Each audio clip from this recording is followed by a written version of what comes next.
Welcome everyone to another Wednesday night, the fundamentals to gain inner peace. We're up to number 51, and all the recordings are available for those who want at menachembernfeld.com. The top left, over there you can get all the recordings. So here we are. Tonight we're going to do a short meditation, I Matter meditation. But before we start, I would like to recap for those who are with us on Sunday nights. Sunday nights, Let's Get Real with Coach Menachem. We had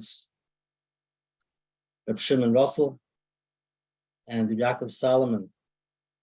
And it was an amazing conversation on the topic of CEN, childhood emotional neglect, which is a very, very interesting topic. And for those who heard it, good. And if you didn't, I recommend that you go listen to the recording. The recordings are available also on menachembernfeld.com. Well, basically, in a few words, childhood emotional neglect is something that doesn't happen. If somebody goes through a trauma in their life, so that you can always go back to that time and understand what effect it had. It could be a car accident, something happened when you were younger, whatever it is, you can always go back and say, yes, that's what happened, and that's why I feel this way, and that's why I think this way, and I'm scared, and whatever it is. So in a way, it could be easier than neglect. For emotional neglect, it's not like something happened. In other words, nothing happens. That emotional piece was missing. So again, like we always say when we talk about this, there's no one to blame. It's just an awareness to see if that's how we grew up. And, especially after the war, for those who grew up with survivors, they had to make sure to continue, and they took care of their kids. And some people would say, I had a beautiful upbringing, and I had everything I needed. The parents took care of them, the physical, took care of food, clothing, shelter, because that was the main thing to be able to continue after what they went through. Many people couldn't discuss what happened, and we can't judge, we can't imagine, and it's the only way they were able to continue. And we can be kids or grandchildren, and sometimes understand where we're coming from, that emotional piece. So we got a lot of good feedback, Baruch Hashem.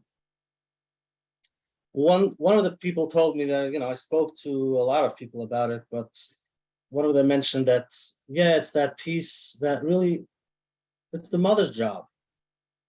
The emotional part is the mother's job. And the truth is, that's not really what we're discussing. It's not, he was saying the mother's job is to soothe the child, to be there for the child. Okay, sounds good. But it's a little bit deeper than that. It's the feeling that the child matters. And that has nothing to do with mother or father. It's just a human being, any relationship. It's you matter. The simple idea that they brought up, the example was the child doesn't want to go to school. So the way I asked it was 2 minutes before the bus. So he said, 2 minutes before the bus is hard because you have no time to sit down and talk. But if 7 hours later, when the child comes home, you can ask the child, you mentioned something this morning about school. Can we talk about it? That shows the child that they matter, that they didn't forget about it. They said something and you took it seriously. So it's not the emotional part that we think, the emotions, And those feelings, it's a little bit deeper than that. It's a feeling of I matter. I might be younger, it might be my parents, but I matter in the eyes of my parents. So that's something that's sometimes hard to put your finger on. Many people would say they experience loneliness, emptiness. Sometimes they would feel something wrong. They can't pinpoint what it is. They can feel maybe worthless deep down. They feel different. All of these feelings, sometimes you can't explain where it's coming from. And it could be it's coming from when you grew up. You might have gotten the message that you just have to do, and it doesn't make a difference. Don't be a baby. This is, don't cry. And after a while, you get these messages that I better shut down. I better just take care of myself. And whatever I feel sometimes doesn't matter. Their feelings are not validated. And sometimes they walk away saying feelings are wrong. And for those who are with us from the beginning, know that this is what we discuss here. It doesn't have to be childhood emotional neglect. It could be coming from other places also. But this is the inner peace. Some people could have a beautiful life from the outside. Everything is working out. It's amazing. There's so much to thank Hashem. But for some reason, they're not content. They're always running. They always need to please others. It always needs to be perfect. I'm only good if you can finish the sentence. And if I don't have that, that means I'm not, I'm worthless. Who am I if I don't do that perfectly? And that's why it's hard to slow down. It's hard to take it easy. It's hard to enjoy the moment, to be present, like what we discussed over here. And Baruch Hashem, we've gotten a lot of positive feedback from all of you. Sending to my email, coachmenachem@gmail.com, to, just by coming here tonight and taking a deep breath and relaxing. Sometimes I mention over here, okay, so what are we going to learn tonight? We don't need to learn anything more. It's good. We're good. So even more knowledge can sometimes be an escape. People go to shiur and they want to hear more and keep more. Why? Okay, that's it. Stop. Use the knowledge that you have. Live with it. So looking for knowledge sometimes can be an escape because I don't want to sit with myself. Most people don't know why. And even healing. People go to therapy, they try this modality, they try that, and it's not helping. They go here and there. If they would talk to me, I would say, that's it. You don't have to look for anything more. It's fine. You're good where you are, and like we discussed the past few weeks. And the question that came up was last week to forgive yourself. How do I know if forgiving myself comes from a lazy place? Maybe I'm just lazy. That's a great question. Maybe I'm just lazy. Why shouldn't I be running and doing and trying to do more and more and more? How do I know if it's coming from a place of positive place, healthy place or not? So the quick answer was that you have to know where it's coming from. If you feel great with yourself, if you could stop and just be and breathe for a few minutes, take it easy. If you could see yourself sitting on the couch and not feeling guilty. Some people can never sit on the couch if they're doing nothing. But if you can sit and just not feel guilty, take it easy, relax, take a deep breath. Then you can continue because we're humans, and as humans, we want to grow. However, if you can't sit down and relax, there's something inside of you saying, keep on going, keep on going, keep on going. Don't stop, don't stop, don't stop. Why not? Because it's scary. So a lot of it could be coming from the child emotional neglect.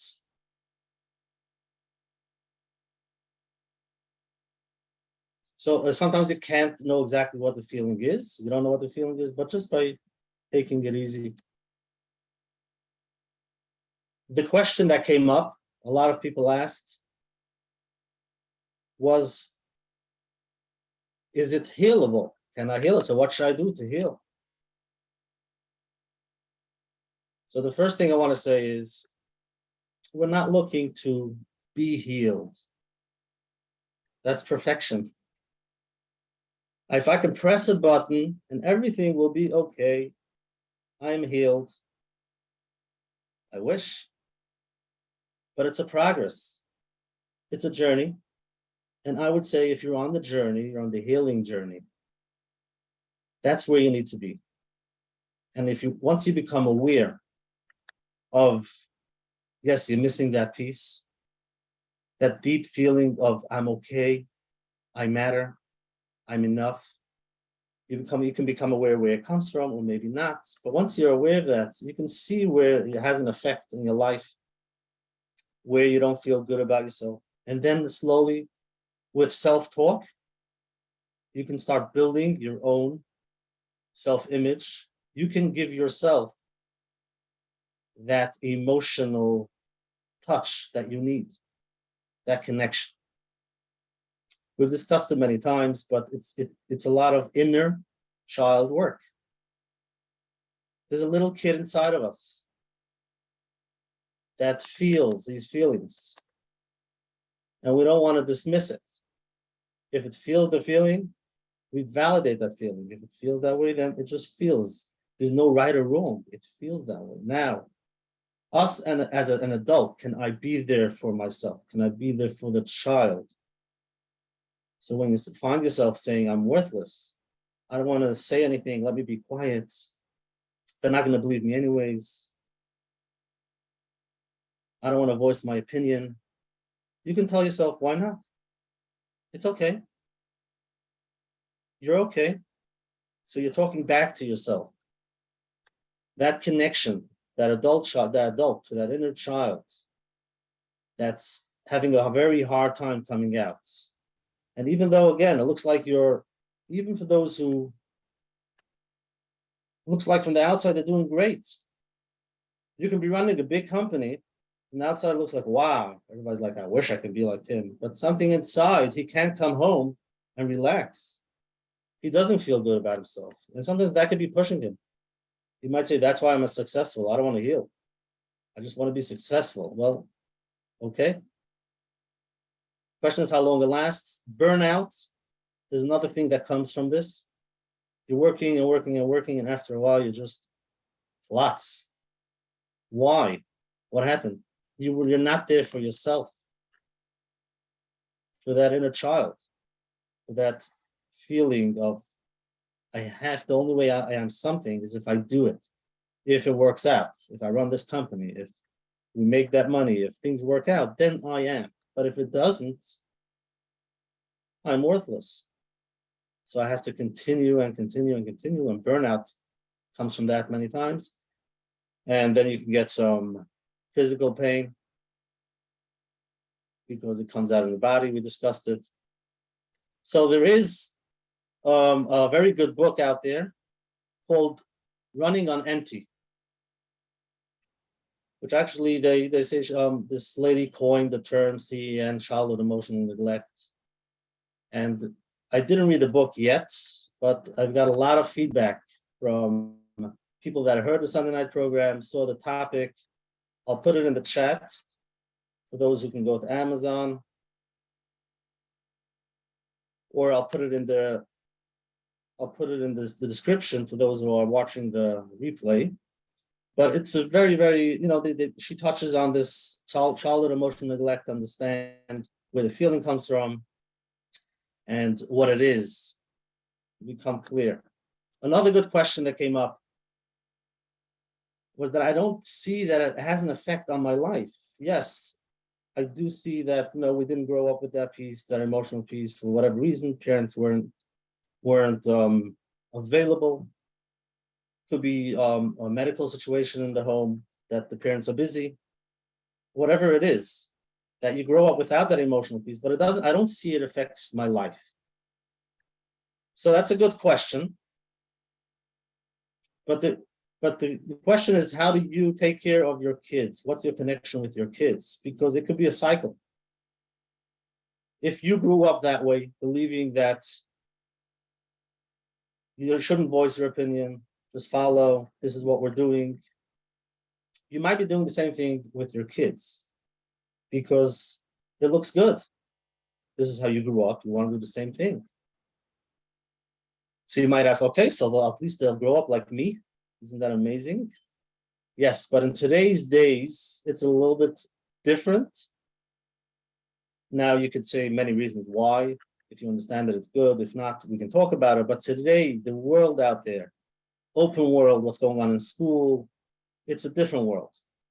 And for you to continue in that way, it's not going to work out. They're not going to be able to suppress their emotions like you were able to, which you're still able to, which is good if you could. You know, when you're ready for healing, you can start the journey, but your children might not be able to do what you're doing. So that's continuing that cycle. So again, even though you think you're in a good place, you believe in a good place, but you have to become aware of how you deal with your kids. Do they have a place where they can talk about their feelings? Can they talk about their thoughts? Whatever question comes up. Do you get scared of discussing those questions? Whatever it is. Or are you open?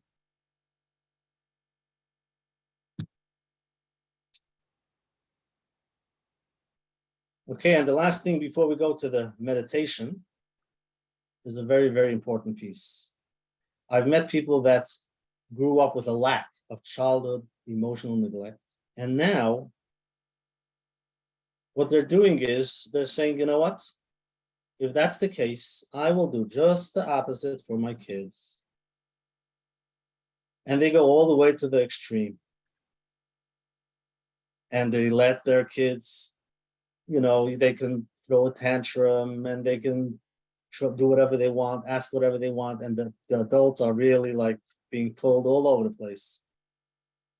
And it looks good because I'm giving them their space. I'm letting them do whatever they want, whatever they feel. And I'm not telling them anything. Their choice. You want to go sleep at 9, 9. At 1, 1. Whenever you feel tired. What's the problem with that? So everything in life needs a balance, and this also needs, the child needs a parent. So let's say a child is throwing a tantrum. Okay, so yes, to be there for the child, to sit there and say what's going on and listen. And if you see they're not calming down, you can sometimes say, you know what, here's a box of tissues. I hear what you're saying. We still have to discuss it. You know, I'm going to go now. And when you feel better, come back. So the child doesn't feel that the parent is all over the place. The parent is okay. The parent is not part of the tantrum. And when the child calms down, it could be today, it could be tomorrow, whatever it is, when they want to talk, when you're ready, come back. Or you feel there's something going on in your child that they should talk about. So you sit down and you say, Yankee, we got to talk about this. You know, tell me, what are your thoughts? What are your feelings?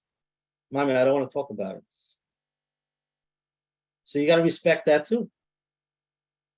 Whenever you're ready, I'm available. Beautiful. So, you know, as a parent, as an adult, you do have to be the adult and not get pulled in.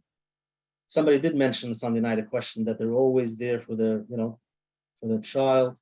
Maybe also a difference between two kids. One child, the more they're there for them, the weaker they get. It becomes all, it doesn't take them to a good place.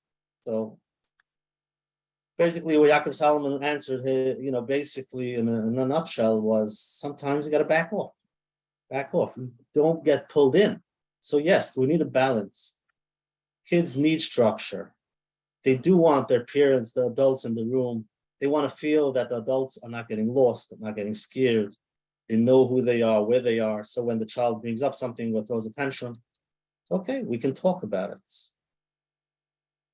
and not get scared. But if you didn't have it when you were younger, if you're lacking, sometimes we get scared. We feel it inside of us. Either we shut down, or you can be talking about it on and on and on, and it never ends. So both are not good. You need that balance. The child should feel I have a parent, I have an adult that's taking care of me, and I can always ask them, talk to them, express my feelings. Okay, so let's do the short meditation, and then if we have time, we'll answer some questions. You can put in the chat or ask live in a minute. Okay.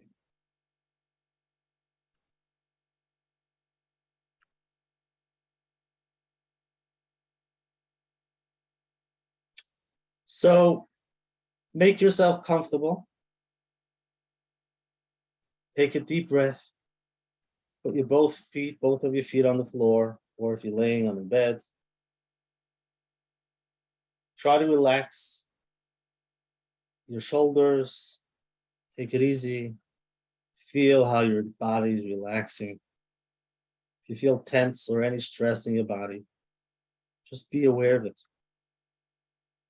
You breathe into that place and breathe it out.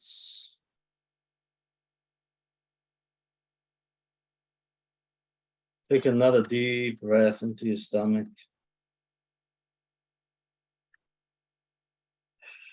Let your shoulders fall. And imagine you're starting your day after a good night of sleep. It's in the morning. Moida ani lefanecha. Thank you, Hashem.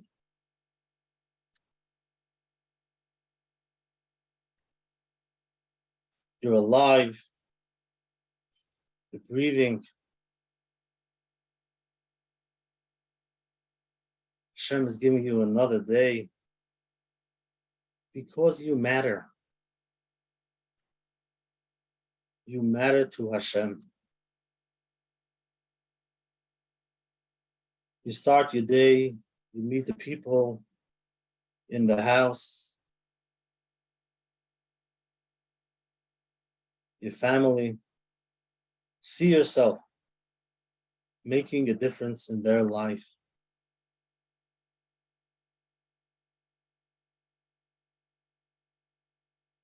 See yourself at work with the people around you. Yes, you matter. To the people around you, you matter. You make a difference. It can be just with a smile, by saying hello, just by doing a small act of kindness, because you matter. Just see how you make a difference. You make a difference for the people around you. You make a difference the work that you do. And tell yourself, I make a difference. I matter. You have a purpose. You might not know what it is. You might want to know what it is. You might love to know clearly what the purpose is. But you have a purpose. And you're important. You have a voice. You can voice your opinion. It's okay. You matter. You're enough. And you're okay. See how it feels when you feel this way, when you talk to yourself this way, whether it's at home or at work. Just look around the people that you're with, see what a difference it makes. See what difference other people make in your life. That's the difference you make in theirs.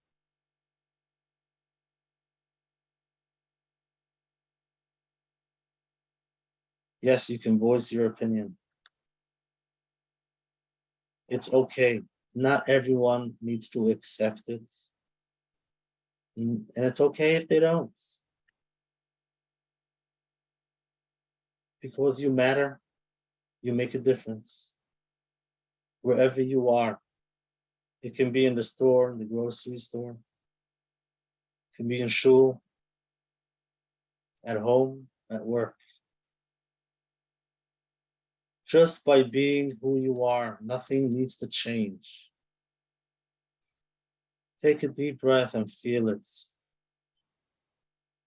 Feel that feeling of you matter, of you're okay, and you're enough. See what your day looks like. Take it in.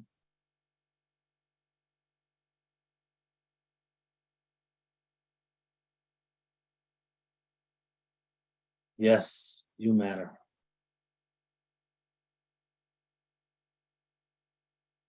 You can stay with this feeling as long as you want. And if you want, you can open your eyes, take a deep breath, and come back to the room. For many people, when they hear these words, sometimes it doesn't resonate. They have something inside of them that says, no, you're making me feel good. You're trying to make me feel good. They don't accept it. That's part of the work. And you have to do it more than once so that slowly it should start believing it and living it. So just with once could make a difference, very small. Tomorrow, you'll probably find yourself in the same place unless you make a conscious decision. I'm going to be talking to myself this way. Just say, I matter every few hours. Whenever you feel a little bit lonely, those feelings that we mentioned in the beginning, you feel worthless, empty, something is wrong, just tell yourself, you're okay. You're okay. And that will pass too. So you as the adult, be there for yourself, for their inner child, as much as possible, as much as you're available, and slowly things will change. Because you don't need to change. You are good the way you are enough, and you matter. So that's it for tonight. Any questions, you can put them in the chat.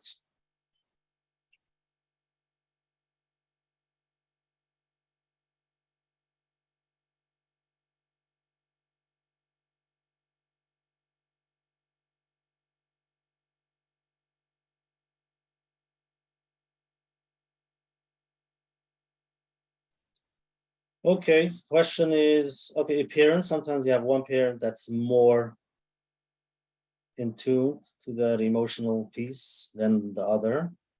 So it could be you pick up the negative side from that parent. It's always possible. You know, you're walking away saying, I shouldn't voice my opinion because of that one parent. That is possible. Many people share stories of they had one person in their life who they felt connected to. It can be a teacher, anybody in their life. So sometimes if you pick it up from somewhere, it can help you to feel good about yourself. It could help.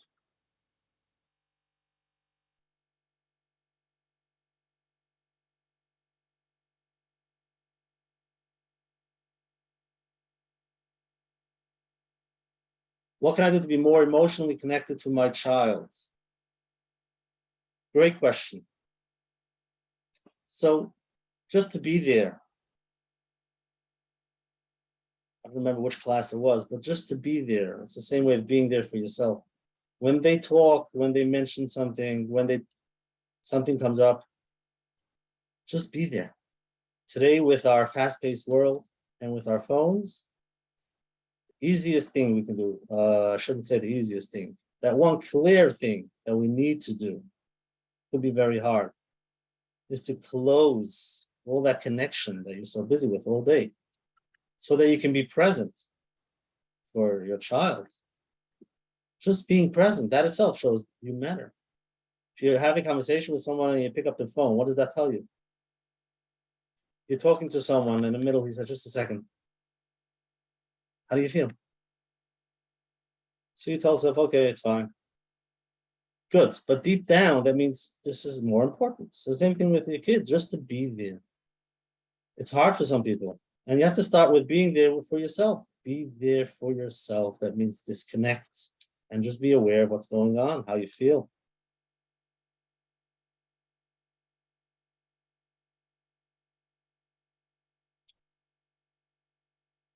Can I assume that if I have the symptoms of CEN as an adult, that I was neglected as a child emotionally? Why would you say it's an assumption? I mean, I would say it's pretty clear. Again, I'm not sure, but if you have the symptoms, well, you mean to say it's hard to recall? Yes, so a lot of people have a hard time recalling their youth. They don't remember much. And I would say that's another example. It's another symptom. It's easier for you not to remember. And for those who need the help, you go to therapy, and you would say, why dig and see what happened when I was younger? Why don't just move forward in life? Sometimes to understand how you function comes from how you grew up. So it's not definite, but it's a big possibility that you're shutting down all those memories because of it's not comfortable. You don't want to think about it. You just want to continue in life.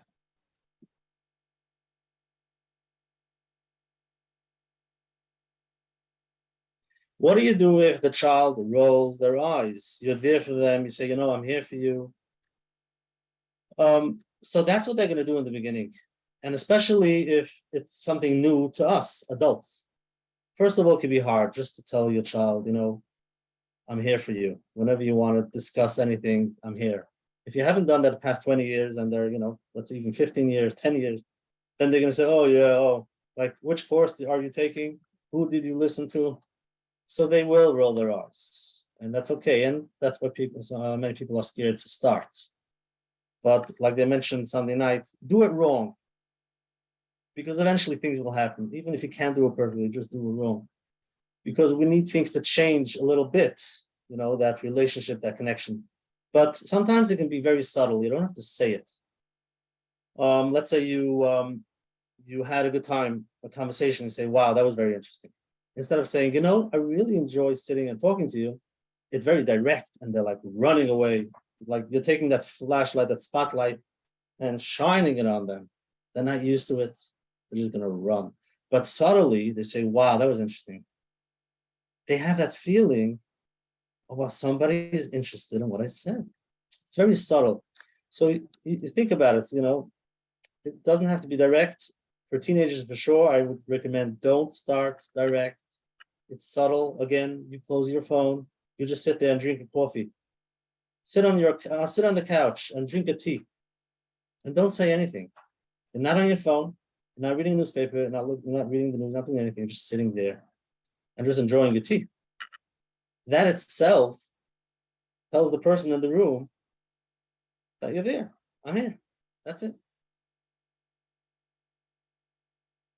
I'm here for you guys. That's it. So that's the deep feeling. Words is not the answer. Not always the answer.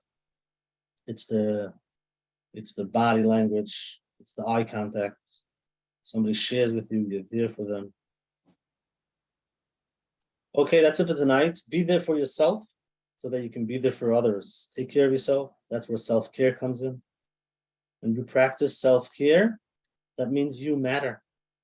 People have a hard time practicing self-care because they don't believe they deserve.